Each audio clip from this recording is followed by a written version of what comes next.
وہ دن اسلام کی تاریخ کا سب سے تاریخ دن تھا جب رسول اللہ صلی اللہ علیہ وسلم نے وصال فرمایا۔ لوگ سکتے میں تھے، کچھ کو یقین نہ آیا، لیکن ایک شخص تھا جو اس لمحے بھی پہاڑ کی طرح کھڑا رہا۔ السلام علیکم، آپ دیکھ رہے ہیں اردو ہیروز۔ آج ہم آپ کو حضرت ابو بکر صدیق رضی اللہ عنہ، جنہیں رسول اللہ صلی اللہ علیہ وسلم کے بعد خلیفۃ الرسول کا عظیم لقب ملا، ان کی مکمل ایمان افروز اور بے مثال کہانی سنانے جا رہے ہیں۔ یہ وہ شخص تھے جنہوں نے اسلام کو اس کے سب سے بڑے بحران میں بچایا اور اسے ایک مضبوط ریاست کی بنیاد دی۔ ابتدائی زندگی اور فضیلت۔ حضرت ابو بکر قریش کے بنو تیم قبیلے سے تعلق رکھتے تھے۔ وہ شروع سے ہی نہایت سچے، امانت دار اور نرم دل انسان تھے۔ تجارت ان کا پیشہ تھا اور وہ بہت کامیاب تاجر تھے۔ رسول اللہ صلی اللہ علیہ وسلم کے بچپن کے دوست اور سب سے قریبی ساتھی تھے۔ قبول اسلام۔ جب رسول اللہ صلی اللہ علیہ وسلم نے نبوت کا اعلان کیا تو سب سے پہلے آزاد مردوں میں اسلام قبول کرنے والے حضرت ابو بکر ہی تھے۔ انہیں ایک لمحہ بھی شک نہ گزرا، یہ ان کی سچائی پر ایمان کا کمال تھا۔ ہجرت اور غار ثور۔ ہجرت مدینہ کے وقت رسول اللہ صلی اللہ علیہ وسلم کے واحد ساتھی حضرت ابو بکر تھے۔ غار ثور کا وہ تاریخی لمحہ جب دشمن بالکل قریب تھے اور سانپ کے ڈسنے کے باوجود حضرت ابو بکر نے رسول اللہ کی حفاظت کے لیے اپنے پیر سے سوراخ کو بند کر دیا، ایمان کی لازوال قربانی کی مثال ہے۔ نبوت کا کٹھن دور اور رسول اللہ صلی اللہ علیہ وسلم کی رفاقت، یعنی سائے کی طرح ساتھ۔ مکہ کا دور۔ اسلام قبول کرنے کے بعد حضرت ابو بکر پر بھی مکہ میں ظلم و ستم کے پہاڑ توڑے گئے۔ وہ مال و دولت کے لحاظ سے بھی سخاوت کی انتہا تھے۔ انہوں نے تمام غلاموں کو آزاد کرایا جو اسلام لائے تھے، جیسے حضرت بلال رضی اللہ عنہ۔ مدینہ کا دور۔ مدینہ میں بھی وہ ہر موقع پر رسول اللہ صلی اللہ علیہ وسلم کے شانہ بشانہ رہے۔ جنگ بدر، احد، خندق، ہر بڑی جنگ میں آپ صلی اللہ علیہ وسلم کے ساتھ رہے۔ حدیبیہ کا صلح۔ جب تمام صحابہ کرام رضی اللہ عنہم پریشان تھے تو حضرت ابو بکر کا ایمان ذرا بھی متزلزل نہ ہوا۔ اسراء و معراج۔ جب کفار نے معراج کے واقعے کو جھٹلایا تو حضرت ابو بکر نے فوراً تصدیق کی اور آپ صلی اللہ علیہ وسلم نے انہیں صدیق کا لقب دیا۔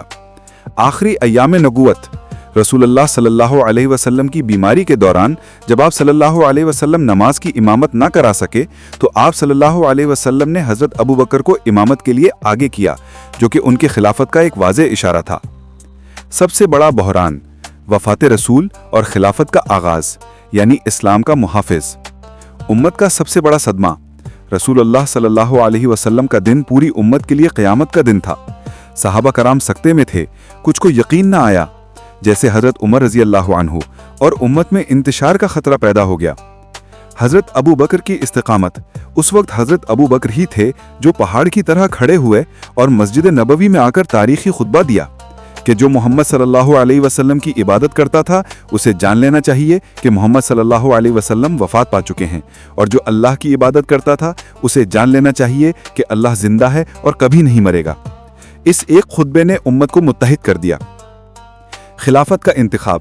ثقیفہ بنی سعیدہ میں جب انصار اور مہاجرین کے درمیان خلیفہ کے انتخاب پر بحث چھڑی تو حضرت ابو بکر نے اپنی حکمت اور بصیرت سے معاملات کو سنبھالا اور بالآخر خود کو خلافت کے لیے پیش کیا اور انہیں خلیفۃ الرسول منتخب کر لیا گیا۔ پہلا خطبہ خلیفہ کے طور پر۔ ان کا پہلا خطبہ بھی سادگی، تقوی اور عدل کا نمونہ تھا۔ انہوں نے کہا، میں تمہارا حکمران بنا ہوں، حالانکہ میں تم سب سے بہتر نہیں ہوں۔ اگر میں بھلائی کروں تو میری مدد کرنا، اور اگر میں غلطی کروں تو مجھے سیدھا کرنا۔ ارتداد کا فتنہ اور قرآن کا جمع، یعنی اسلام کی بقا کا دور۔ ارتداد کا فتنہ۔ خلافت سنبھالتے ہی حضرت ابو بکر کو سب سے بڑے بحران کا سامنا کرنا پڑا۔ بہت سے قبائل نے زکوٰۃ دینے سے انکار کر دیا اور کئی جھوٹے نبی جیسے مسیلمہ کذاب کھڑے ہو گئے، جس سے اسلام کی بنیادیں ہل گئیں۔ حضرت ابو بکر کا عزم۔ تمام صحابہ کرام حتیٰ کہ حضرت عمر بھی زکوٰۃ نہ دینے والوں کے خلاف جنگ کے حق میں نہیں تھے، لیکن حضرت ابو بکر اپنے فیصلے پر اٹل رہے کہ میں اللہ کی قسم کھاتا ہوں اگر انہوں نے ایک بکری کا بچہ بھی روک لیا جس کی زکوٰۃ رسول اللہ صلی اللہ علیہ وسلم کے زمانے میں دیتے تھے تو میں ان کے خلاف جنگ کروں گا۔ فتوحات۔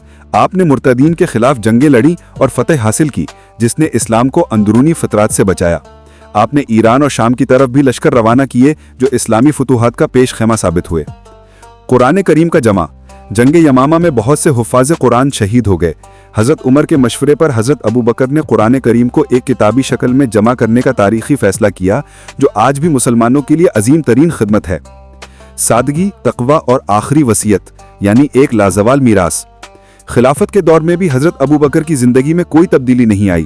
وہ اپنی تجارت سے رزق کماتے رہے اور خلافت کا وظیفہ لینا پسند نہ کیا۔ جب مجبوری میں لیا تو آخری وقت میں سب واپس کرنے کا حکم دیا۔ عدل و انصاف۔ آپ کا دور عدل و انصاف، مساوات اور خوف خدا کا نمونہ تھا۔ وہ راتوں کو لوگوں کی خبر گیری کرتے تھے۔ وفات اور وصیت۔ حضرت ابو بکر نے اپنی وفات سے پہلے حضرت عمر کو اپنا جانشین نامزد کیا، جو کہ ان کی بصیرت اور دور اندیشی کی انتہا تھی۔ آپ نے وصال سے پہلے فرمایا کہ مسلمانوں، تم اللہ کے ساتھ شرک نہ کرنا اور عدل پر قائم رہنا۔ نتیجہ: حضرت ابو بکر صدیق رضی اللہ عنہ کی زندگی ہمیں سکھاتی ہے کہ اصل طاقت ایمان، سچائی اور اللہ پر توکل میں ہے، اور یہ کہ ایک سچا لیڈر اپنے مشکل ترین وقت میں بھی اپنی قوم کو کیسے متحد رکھتا ہے۔ آپ کو اردو ہیروز کو یہ عظیم الشان داستان کیسی لگی؟ کامنٹس میں ضرور بتائیے کہ آپ حضرت ابو بکر صدیق رضی اللہ عنہ کی زندگی سے سب سے زیادہ کیا سیکھتے ہیں۔ اس پیغام کو دوسروں تک پہنچانے کے لیے ویڈیو کو شیئر کیجیے، سبسکرائب کرنا مت بھولیے۔